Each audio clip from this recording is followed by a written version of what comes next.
Assalamualaikum warahmatullahi wabarakatuh. Perkenalkan, nama saya Risma Aprilia Putri dari Prodi Pendidikan Matematika dengan teman saya bernama Nisa Triwidyaningsi dari Prodi Pendidikan Matematika. Pada kesempatan kali ini, kami akan membawakan materi tentang hukum Newton.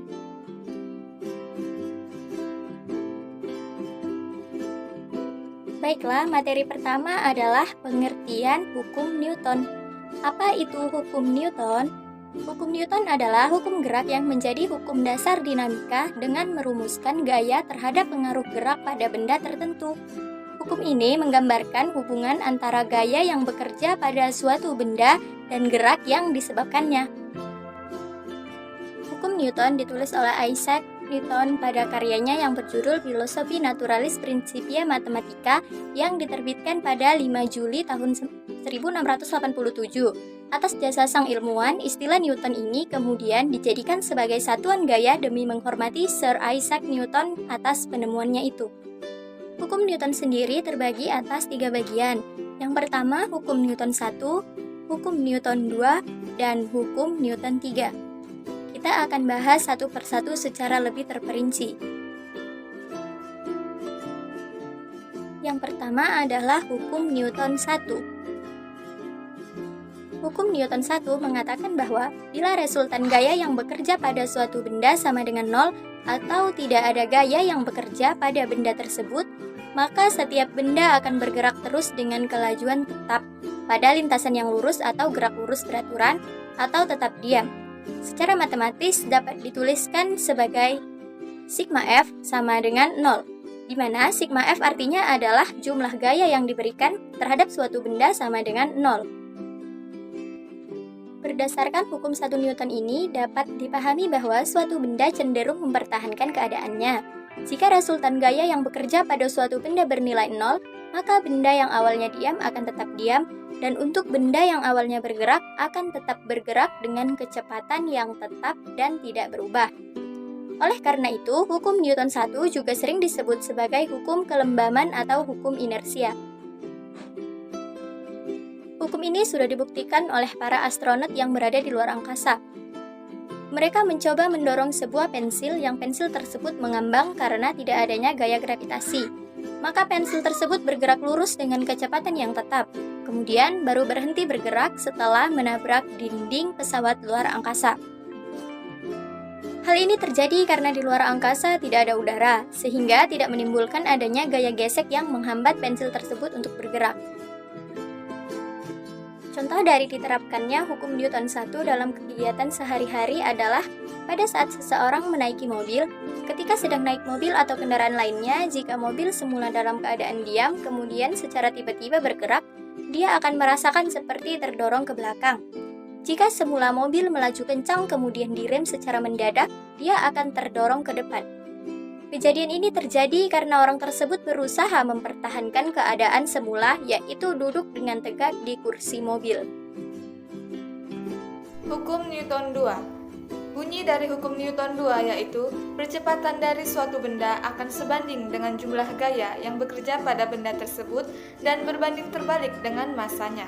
Persamaannya dapat dituliskan sebagai A sama dengan sigma F per M, dengan A itu percepatan benda, sigma F itu resultan gaya yang bekerja pada benda tersebut, dan M itu massa bendanya.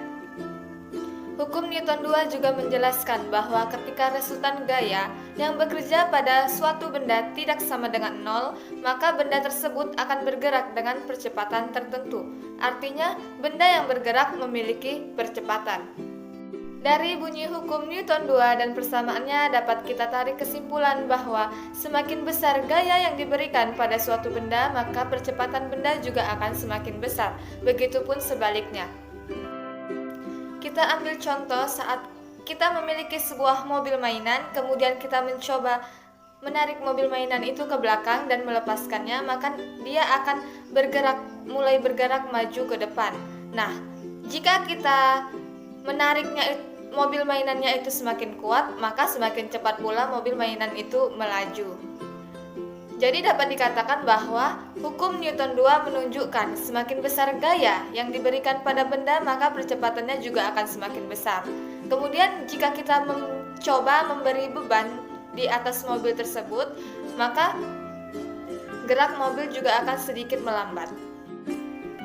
Kita berikan satu contoh soal hukum Newton 2, yaitu sebuah truk dapat menghasilkan gaya sebesar 7.000 Newton jika truk tersebut dapat bergerak dengan percepatan 3,5 meter per sekon. Tentukanlah massa truk tersebut. Nah, berarti yang 7.000 Newton itu gayanya, berarti sigma F sama dengan 7.000 Newton dan percepatan itu A sama dengan 3,5 meter per sekon. Kita ketahui rumusnya bahwa A sama dengan sigma F per M. Ditanya masanya, berarti M sama dengan sigma F per A. Sigma F-nya itu 7.000 Newton dan A-nya itu 3,5. 7.000 dibagi 3,5 meter per sekon sama dengan 2.000 kg. Jika diminta dalam satuan ton, maka tinggal dibagi 1.000, jadi hasilnya 2 ton. Hukum Newton 3, bunyinya yaitu untuk setiap aksi selalu ada reaksi yang sama besar dan berlawanan arah, atau gaya dari dua benda pada satu sama lain selalu sama besar dan berlawanan arah.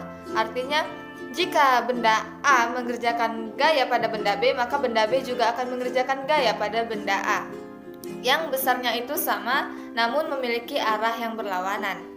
Secara umum dapat dituliskan F aksi sama dengan min F reaksi. Dan rumus dari hukum Newton 3 itu dibagi menjadi 3 jenis. Yang pertama itu rumus gaya gesek, yang kedua rumus gaya berat dengan massa dikali gravitasi bumi, dan yang ketiga itu rumus berat sejenis dengan Ru dikali gravitasi.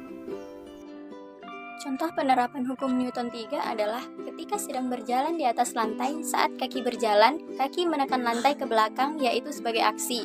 Sebagai reaksinya, lantai mendorong telapak kaki ke depan sehingga kita bisa berjalan.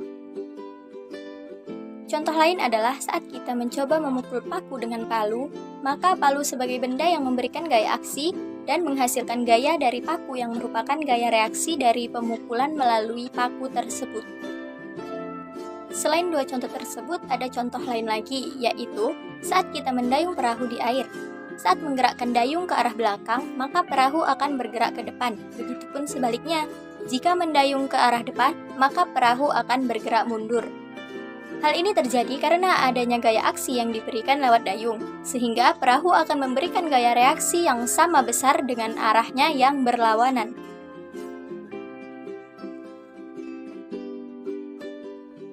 Sekian materi tentang hukum Newton yang dapat kami paparkan.